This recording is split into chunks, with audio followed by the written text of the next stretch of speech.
let's start off here, man. Where did you grow up? So I'm from Santa Barbara, California, born and raised right by the ocean my whole life. Wow, look at that. What kind of kid were you growing up? Were you a sportsy guy, athletic guy? Yeah, I love sports. My whole life revolved around baseball, basketball, football, depending on the season, and then surfing as I got a little older. And I was always active, just doing stuff. I love sports. I wanted to be a professional athlete. Nice. Did you pursue any specific thing? Did you work your way up pretty high level, going into high school, cutting into getting older, getting high school age? Were you pretty close to couple of things? So baseball was the sport that I would have excelled in. I loved all of them. I loved baseball, basketball, and football. But baseball was what I was best at. Unfortunately, I never played in high school. I never played after the age of 13 because of a lot of problems that were taking place in my life, a lot of things that really derailed my focus. And that's ultimately what led me down a darker path in life that I had to learn to get out of. I had to figure out how to get myself out of that place in life. And we can talk about that. But no, I never played sports in high school or college. Let's talk about that. You growing up in Santa Barbara, a lot of people grow up and they say it's the environment, right? They're always talking about, it's poverty, it's the environments. If you can't fix that stuff, how are you going to fix the people? Santa Barbara people wouldn't typically, can you talk about your problems? Was it internal? Was it out on the outside? Was it family stuff that people don't really see, that a lot of us, we see as kids, with the family? What was it for you? Yeah, you're so right. Our environment's crucial. And growing up in Santa Barbara, it's one of the best places in the world to live. I mean, crime's low. There's a lot of money and opportunity here. And it's a smaller beach community. It's not like Los Angeles where it's very spread out and really big. It's smaller. So a lot of people know each other. And it's easy to make connections and to really make things happen, so to speak. But in my household, my parents were battling addiction. So from the outside looking in, we looked like a pretty happy family, but behind the scenes, my parents were falling apart. They couldn't maintain. They had their own demons that they hadn't faced, and their addiction was getting the best of them. And it started to really affect us children in the household. I remember on numerous occasions seeing my mother overdosed, seeing her and my dad fighting, cops coming to the house, and it just became such a mess. And it caused me so much pain. The internal turmoil of those emotions being unresolved, of that pain, not knowing how to cope. It started to really change me and to cause me harm. So by the time I was 14, I was going from being a happy kid who was in love with life to someone who was looking through a much darker lens and feeling the effects of that depression, of that oppression that was facing.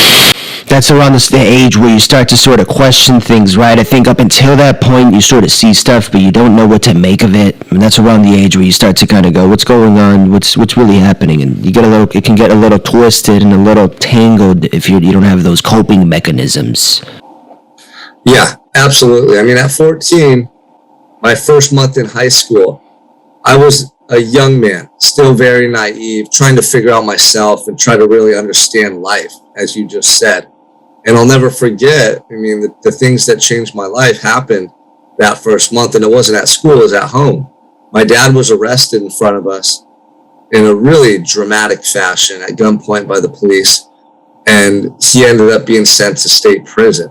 And then shortly after, my mother, her addiction got the best of her and she ended up abandoning us and leaving the household. So my first couple months as a freshman, still trying to find out who I am, I lost both my parents. And that's really when I went from just starting to understand what they were going through and starting to try to really make sense of it to just being smacked in the face by reality. And I never rebounded from that. I couldn't deal with it. I didn't know how. I didn't want to talk about it. I didn't want to try to make sense of it. I just knew that in the blink of an eye, I felt like my whole life changed in such a negative way. What happened with schooling? Did you I imagine you had to change schools. Where did you end up moving from there? Your mom went her way, and your father had to go serve some time. Where did you go? So fortunately, my dad's eldest brother, my Uncle Mike, who became a second father, he became our mother, our father, he became everything for us. He took care of us. He lived with us growing up most of my life. And I just thought he lived with us because he didn't have a family of his own and he loved us. And my family, my aunts and uncles were all very close. I have a lot of cousins. We were a close family growing up. And there was dysfunction, though, that us kids didn't know about at a young age. He was there to protect us my whole life. He had anticipated something like that happening because he was an adult and he knew that my parents were battling their addiction. So he stepped in and took care of us. And he did his best that he could. He was an amazing. Wasn't married, no kids, he wasn't married? No, he had relationships in the past, but he kind of just was, solo. He was just doing his own thing and really just helping taking care of the kids and finding purpose in that. And thank God, because if he wasn't there, we would have become, involved in maybe the orphan system and the state. I don't know what would have happened, but he was there. And so he was trying to help guide me through that time. But I was just so afflicted by losing my parents and so internally distraught. I just started abusing drugs and alcohol pretty much, it felt like the next day. In high school now you have other kids who are smoking and drinking. I just started gravitating towards them further and further away from the kids that I grew up with, further and further away from the sports fields, those types of individuals, the more constructive things that you do to stay on track in school. And I stopped going to school, pretty much dropped out that year. I started getting in trouble, and I just really lost myself from 14 until 23. I was just kind of aimlessly drifting through life, just really feeling like a different person and totally out of control. You got that first taste of that short-term gratification that people who get exposed to. It's so, that stuff's so powerful that you give up on the sports, all that stuff that takes real work, that gives real results. You start to say, this stuff's way quicker, way easier, way better. And it's the devil lying to you. It's the snake, it's the serpent behind the false trophies you're presented, So 13 and 14 until about 23, that was your lifestyle, doing drugs, hanging out with friends. You probably found some community with that, right? Your family gets broken up. Can I ask you, Sean, how many siblings do you have? I have two. I have a younger sister and a younger brother. And they went to Uncle Mike's as well? Yeah, so he was living with us, so we didn't even leave the house. We stayed there. Both my parents were gone, and we just stayed there and kept trying to maintain and live as best we could after that. How were you dealing? So you stayed in the same area, but mom and dad are gone. The neighbors are. How are you taking all that in? The neighbors are looking at you. Your friends are like, "You're that guy. You're that guy who, where's his parents at?" Yeah, that's what was so hard. Going to school the next day, trying to hang out with the same kids. Everyone knew what had happened, and I was so ashamed. I didn't talk about it. I didn't want to hear about it, and that's why I started hanging out with different kids that I could relate to, that were coming from their own troubled, environment, that were coming from broken homes, that were doing drugs and drinking, because then I didn't have to think about what was taking place in my life. I could be in denial. I could try to escape reality temporarily. And over time, it started conditioning me to just really run from my problems. And, I lost myself more and more as the years went on. And going through high school, I never played sports. That was what I loved to do. I didn't hang out with the kids that I grew up with, that I truly connected with growing up, that I built those relationships with. I was estranged from my family, never going home. I was gone and out all night. And I barely graduated high school. I went back my last year. They let me do a continuation program. And I went back the last semester of my senior year and was able to actually get a diploma and go through the ceremony. But it was nothing that I had earned. I didn't feel proud of myself. I wasn't celebrating like all the other kids. I was just surviving through life at that time. And after high school, I had no vision or plan of what I wanted my life to be like. I just started doing work, like physical hard manual labor. I started working for a tree service, just trying to make some money. I didn't have any ambition to go to college. And so I was just really existing at that time in my life. It's bouncing around jobs. You didn't want to go to college. You're getting entry-level jobs. Still, what were you doing at that time? So what was the first drug you were exposed to? What was the first thing? Was it drinking? Was it a cigarette? What was that first thing? Yeah, I think it was probably alcohol and marijuana. Alcohol and marijuana. You probably found the booze in the cabinet at the house. And Yeah, just with friends, going out. Everyone would meet on a Friday night or a Saturday night. And someone would have a bottle of alcohol. Really early on, I just couldn't handle myself when I was intoxicated. I had no off switch. If I started drinking and there was a whole bottle of Jack Daniels, I would drink until it was gone and I was blacked out.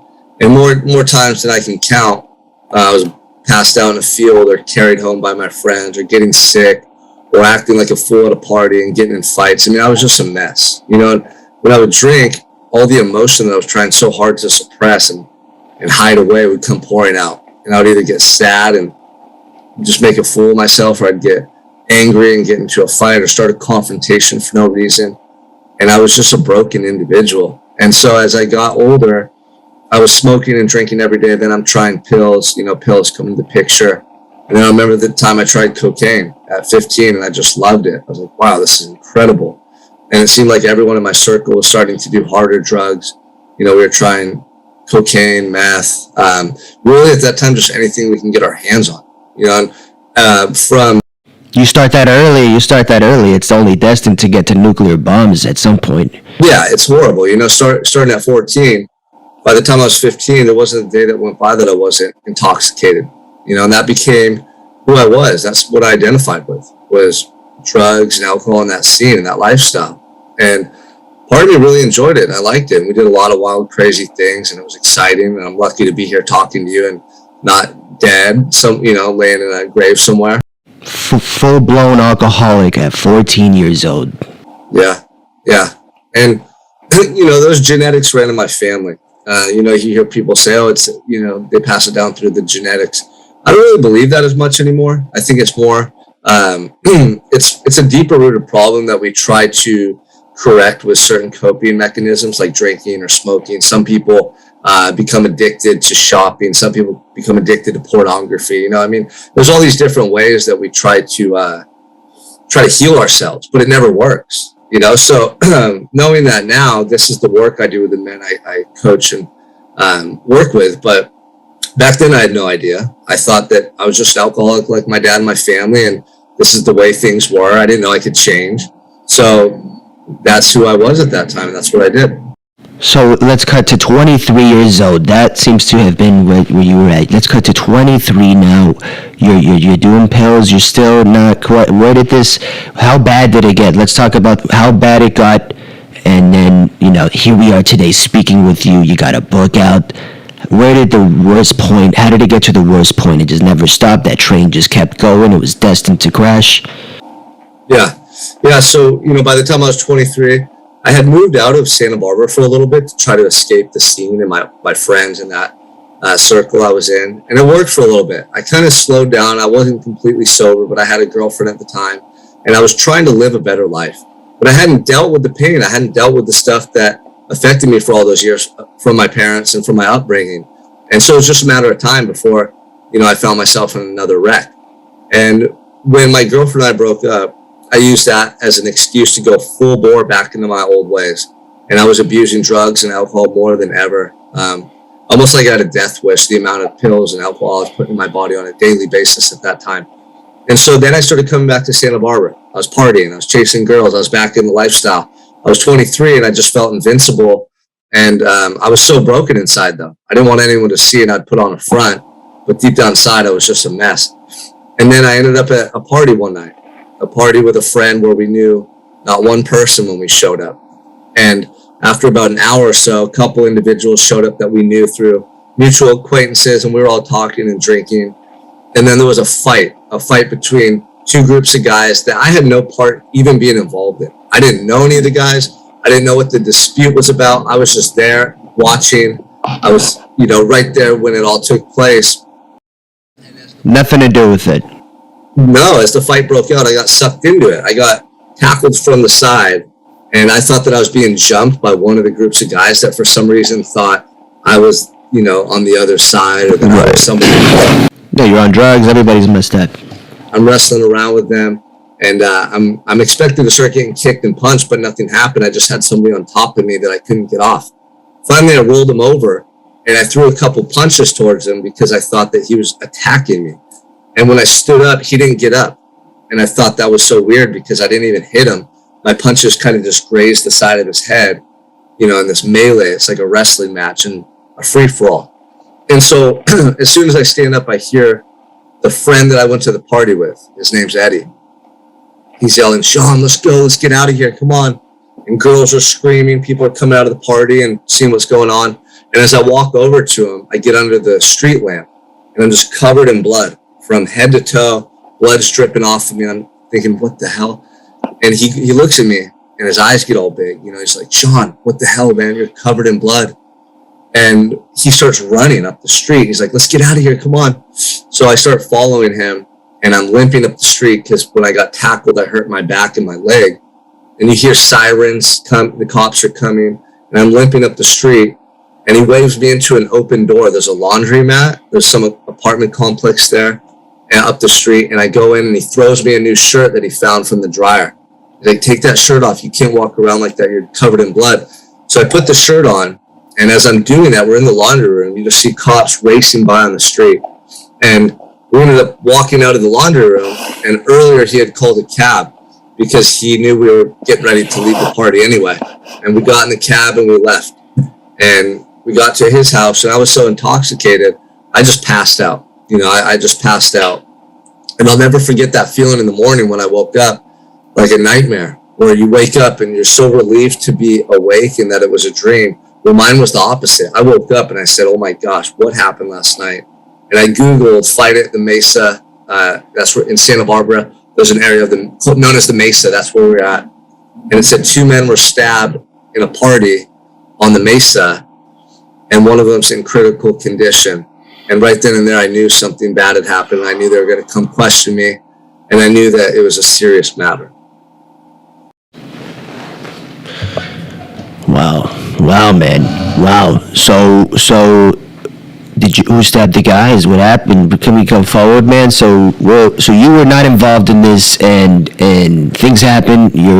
People start throwing swings. Maybe you get a swing, and you're just trying to defend yourself naturally. That's what you naturally have to do. And some guy lands on you, and he was one of the guys that died. He was one of the dead. He didn't make it. So that individual was stabbed, and when he fell on me or when he was on me, I don't know when he got stabbed, but that's why I was covered in blood. I started trying to make sense of everything. And I thought the cops were going to come question me and ask me what happened and try to get me to maybe tell on someone or, pressure me for information. But I had no idea that they were looking at me as the main suspect. And so later that day, the cops came and raided my friend's house and arrested us at me at gunpoint with their AR-15s and the dogs and everything. And they charged me with attempted murder. They said the individual was in a coma. He's probably going to die, so we're going to charge you with homicide. But right now, we're charging you with attempted murder. And I'll never forget the first day I went to court a week later. My lawyer comes up to me, the first time I spoke to my lawyer, and all she said to me was, "Hey, brace yourself. They're talking up there with the judge and the DA about amending your charges to homicide. They don't think the victim's going to make it. So I want you to be ready for that." And that was the first thing I heard. It was surreal. I couldn't even believe what was taking place, that this is what my life had come to. How old were you? 24, 23? 23. 23. Wow. You're 23 years old. Wow. And you're facing a homicide charge. Yeah, 23, facing the rest of my life in prison for something I didn't even do. And I assumed that over time the truth would come out. People at the party saw that I didn't do it. I assumed that they were going to let me go, but that didn't happen. And every time I would go back to court, they kept talking about how, the witnesses were saying they saw me fighting with the guy, that I had blood on my shirt. They found a blood-covered shirt up the street. I fled the scene, all these things, and it painted such a horrible picture rather than knowing the truth that I was just this scared kid that got caught in this fight and I ran because I was scared, they looked at me as somebody who assaulted another person, almost killed him, and then fled the scene. And so they were trying to send me to prison for a long time. Finally, the DA came to my lawyer and said, hey, we'll amend the charges and drop them to assault with a deadly weapon if he pleads guilty. So my lawyer came to see me, and by this time I'd been in the county jail for about 6 months. And he said, hey man, you're going to prison. I just want you to understand, you're going to prison. It's just a matter of how much time. And at that point, I was still in denial, hoping that I could get out. I hadn't accepted it yet. And he said, they're willing to drop your charges and send you to prison for 7 years for assault with a deadly weapon. You're 23. You'll probably do 5 or 6 years. You'll get out before you're 30. He said, that's the best we could do. He said, you could still live a good life. You're going to be a young man. And at that point, I felt in my heart that was the only thing I could do. I felt like if I went to trial and the DA and the cops presented their case, that I was going to be found guilty. Because in most court systems throughout the state, throughout the country, no one wins in trial. I mean, my DA, my district attorney's conviction rate was in the 90 percentile. It was something like 98%, 99%.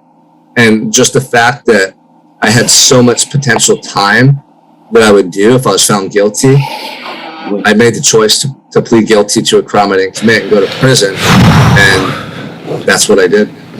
Wow. So you had to either take your chances and let them fulfill this narrative, or just take the blame and get this smaller chunk of time that's still the rest of your 20s. Yeah. Okay, all right, and so you do that, and so what was the final verdict? Yeah, so I took the plea deal. I went into court and admitted guilt for something I didn't do, and at that time I was already going through this massive transformation. When I first got arrested, I was in shock and disbelief, but after a couple months, I was sober. I was stuck in this isolation cell all day with no distractions, no phone or TV. And I was just soul searching, man. I was trying to make sense of how I had ended up there. Where did I go wrong in life? This isn't the person I was supposed to be. I was supposed to be, going to college, playing Major League Baseball, living a great life. I just felt deep down inside that I was made for so much more. And I'll never forget, in that cell is when I made the choice that I was going to change my life. And I just made an internal commitment that no matter how much time I do in prison, no matter where I go in life, I'm always going to be my best self. I'm never going to deviate from the truth and who I really am ever again, because I had for so long. And I didn't feel guilty being in that cell for the crime or what they were trying to accuse me of, because I was innocent. But I felt immensely guilty for the way I lived my life and for how I had just coasted through life and hung out with those kids that I wasn't really a part of that group. That's not who I was, or how I had just not tried in high school and just let all these precious moments pass me by. And from that moment forward, every day I looked at as an opportunity for redemption. No matter what I could do, I would start doing it to the best of my ability. And that started with simple things in that cell, just to try to keep my mind occupied and block out the negativity or the potential of a life sentence. I'd get up early and I'd focus on gratitude. I'd focus on constructive actions like reading, writing, exercise. And I just started doing that stuff every day, refusing to quit and give up or allow that situation to crush me. And I realized I could either be a victim this whole time in prison of poor me, of why this happened to me, of why didn't the cops tell the truth? Why did the judge not believe me? And just be caught up in that mentality, or I could fight to become a better person and use that experience as an opportunity versus a detriment to who I was becoming. And that's the mindset I had going into it. So by the time I took that plea deal, I was already a man on a mission. I'd already transformed immensely in those 6 months, to the point where people would come and visit me in the county jail, and they knew all this time I was about to do in prison. They knew what I was going through, and they'd look at me almost in disbelief, like, man, you're locked up, but you look happier than you ever have. My Uncle Mike said, this is the happiest I've ever seen you. You remind me of when you were a little kid. He's like, you're back. You're back. And that was the best feeling in the world, when he looked me in the eye and said, you're back. Because throughout my adolescence, he and I had grown apart, and I had drifted down this really dark path, and I was just so lost. And for him to say that, I knew that I was on to something life-changing. I discovered that person within me that I was meant to be my entire life. So it sounds like you lost. It's not often you hear a man lose his freedom, but also gain his freedom. It sounds like that's what happened to you. It took losing your physical freedom for you to finally get that mental freedom in many ways. And it's really interesting that that's cutting forward the title of your book. I was thinking, you were already sort of in a mental prison prior to you even going into prison. And it sounds like when you said you were already ready when they signed off that you were going to have to go out and do some time, you said at that moment you were already on a mission. It's almost like it worked vice versa, and you made it work for yourself in many ways. You said, you know what, I've already been doing time up here, and I think I've done my time. And you allowed that to just, I don't know if it's because you were sober, I don't know how long you'd been sober for prior to that. It sounds like you had a lot of clarity and you were already on a mission. I don't know how you did that, man. Usually people would have gone it would have gone further down than you had already got to. A lot of people reach low points, but for you it was like low, lower, and now you're facing a charge of something you never did, death. Somebody died, so you freed yourself. Yeah, it's, you hit it spot on. I was trapped in a mental prison my whole life. I wasn't happy. I wasn't living the life I wanted. And this happens to a lot of people. We find ourselves in a place in life that's not really where we expected to be. We don't really understand how we got there. We definitely don't know how to get unstuck. I think we do, but it's scary, right? The fear, the doubt. Can I do it? Can I change? What if I fail? What will other people think? Over time, we create this mental prison that keeps us stuck in our comfort zone, right? Our comfort zone's familiar to us, it's known, but it's not really where we excel and grow. And so that's what happened to me. I was stuck in my own prison up here for 10 years. And when I finally got incarcerated in the physical sense, in that jail, I was so done with just losing in life. I was so exhausted from going throughout my life just in survival mode that I really just surrendered, man. I surrendered and said, you know what? I'm going to let go of all of this stuff that's been affecting me. I'm going to let go of all the pain, all the resentment, all the need to numb myself through drugs and alcohol. And I just felt it like pouring out of me. And that's when I discovered that peace, right? Self-love, gratitude, it's an internal state of being. It doesn't matter where you are in life. You could be miserable in a mansion with $100 million. And you could also be happy and content in a jail cell with nothing. I was in a jail cell with white boxers and a pencil and pieces of paper to write with. And I became the happiest version of myself because I discovered really how to tap into that gratitude and that energy within. And it changed my life. It changed my life. My time of incarceration ended up becoming the most productive and fruitful years of my life. I went to prison and I was the happiest, most positive and purpose-driven individual I had ever been. And despite being in that harsh environment, despite being around negative people and violent people, I was able to find the good in every prison I went to and every year I lived in, like every situation, I was able to find the good. And so that led me to getting college degrees while I was in prison. That led me to mentoring other inmates. That led me to doing speaking classes that they had and actually giving a speech in front of the warden and inmate population before I came home. And so by the time I was set to come home after those 5.5 years, I was transformed. And I was on a mission that I was going to come home and I was going to share the story with people who felt like I felt before I was incarcerated. Those people who are trapped in the mental prison right now who want more for their life, but they're scared or, they don't know really how to start. Like, what if I'm not good enough? What if I fail? What if it doesn't go my way? And that keeps us stuck below, our potential. That keeps us stuck living a mediocre life. And we're meant to do more than that. That's what I uncovered about myself. So coming home, that was the mission I was on. That was 4 years ago. And since then, I started my own coaching company where I'm able to work with men all throughout the world who battle that internal turmoil that we're describing, who are going through those tough times in their life, and just help them to really uncover their truth and their purpose so that they can create more fulfillment in the way they're living. Very nice, Sean. So you come out of prison. How old were you when you came out? What was your age? I was 29 when I was released. 29 years old, out of your mental prison. A lot of people, like you said, they're making $1 million and they're still serving 25 to life in that mental prison. You know, it's weird when you're able to get that success in business and it works in many ways to your favor. Use the fuel for fire, fuel for fear. But this is another thing. Getting clarity appears, that's the ultimate goal, brother. And the financial stuff is a huge one because it allows for freedoms. But for you, it's almost like reverse. You had to be in a box, in some boxers, and maybe a pen and paper, and you were like, let's do some work. For people listening to this, what was it for you? Did you just confront your life and say, hey, you know what? I got a lot to give, and my life story has to be put out to help other people. You know what? You faced your demons and you put it out and you reversed it and you said, I'm gonna put out. You put it all together. You put this whole thing together and you figured it out for yourself. Yeah, for me, it was in phases. You know, the first thing I had to do was be honest with myself about the past. I had to talk about or somehow like acknowledge what went on in my household that I was running from for all those years.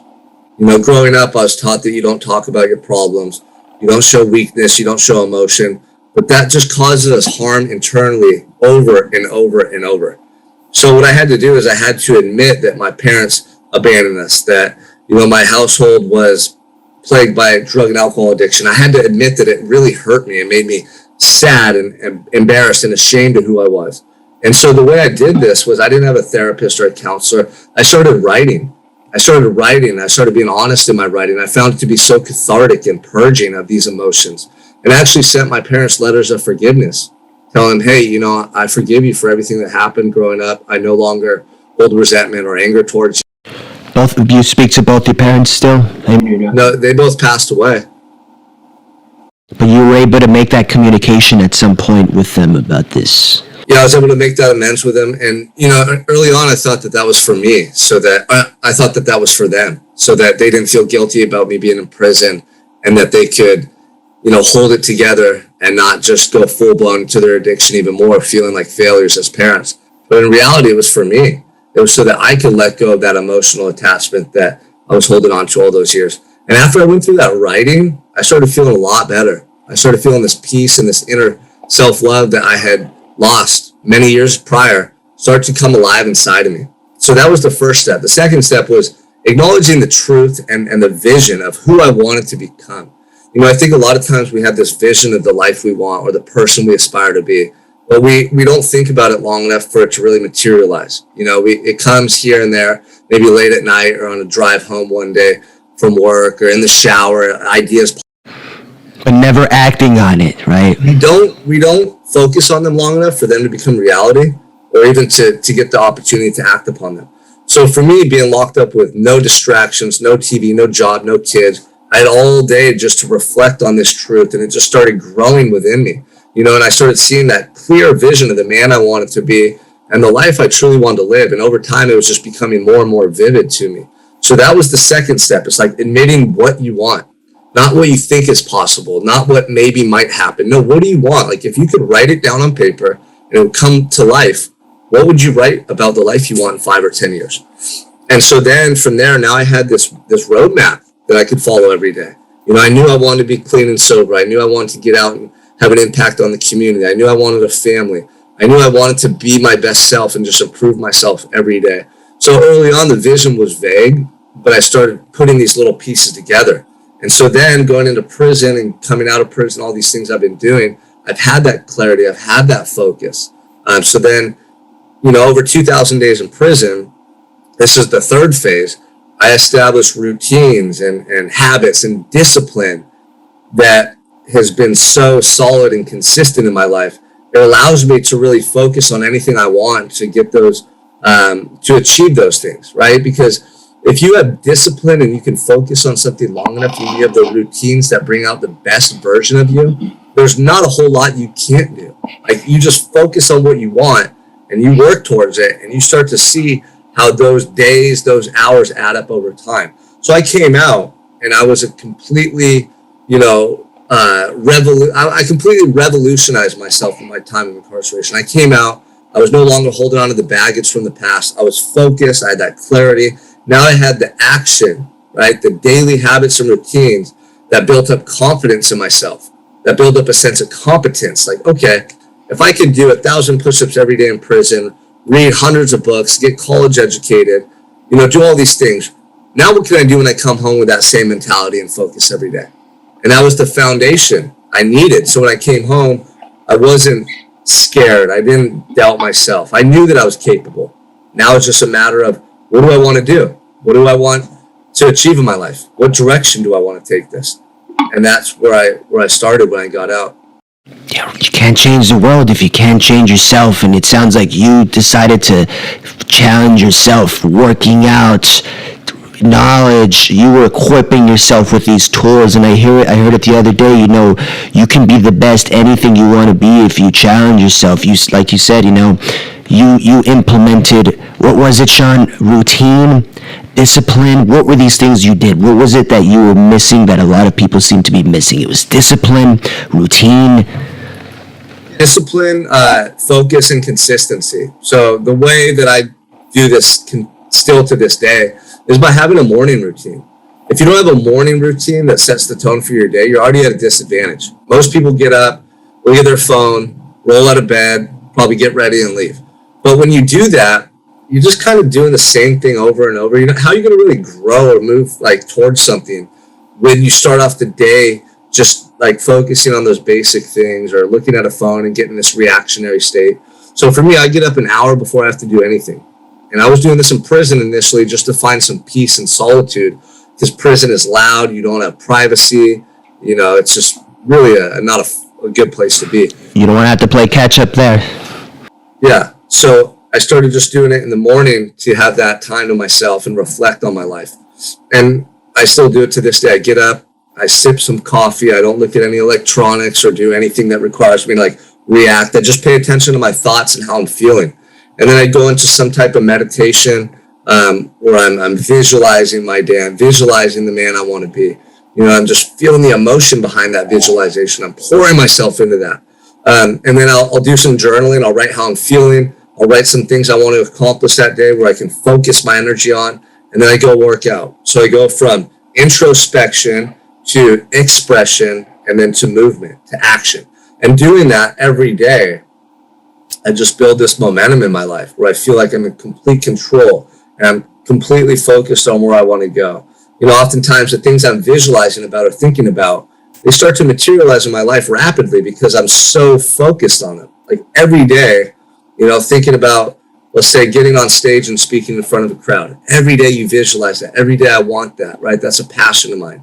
It's not long before I end up having a conversation with someone or see a post on Instagram about speaking or leadership or public speaking. And, that's how this works. And then you reach out to that person or someone reaches out to you. And the next thing you know, you have an opportunity. I found the things that we focus on the most tend to materialize within our life the quickest because that's the power in our mind. Our mind is going to show you things in your environment that correlate with your beliefs, that correlate with your inner self-talk and that dialogue day to day. You hear stories of people saying man, I didn't know anyone had this one car. I wanted to get it because it was unique and I bought that car and then I saw it on the street everywhere. I was driving down the street and I saw 3 of them.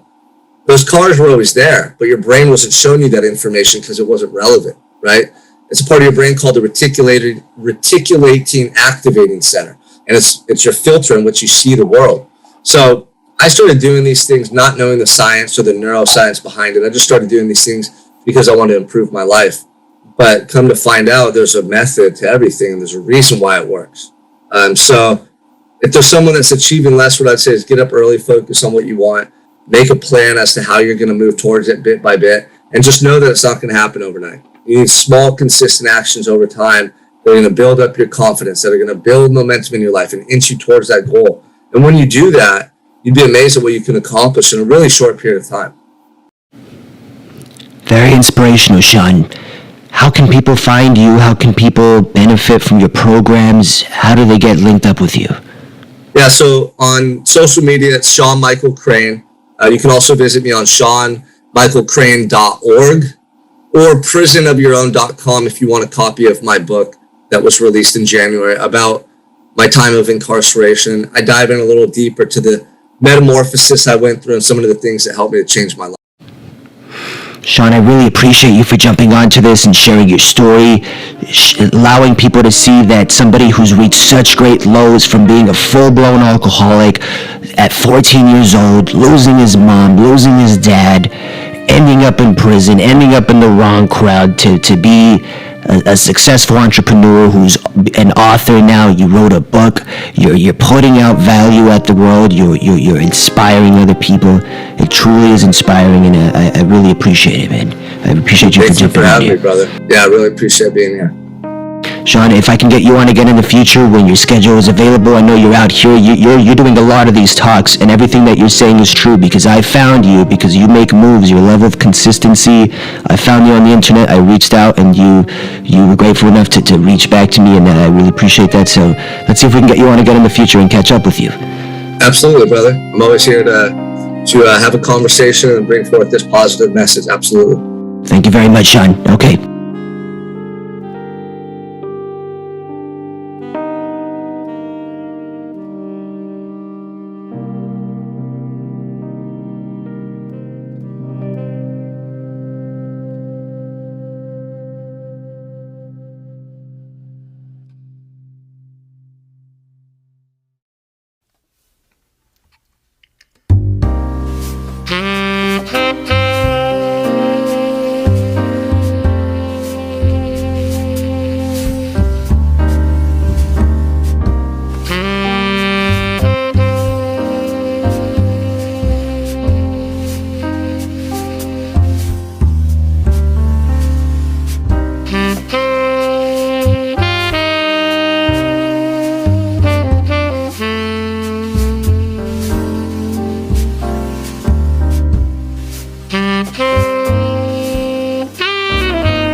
Mm-hmm.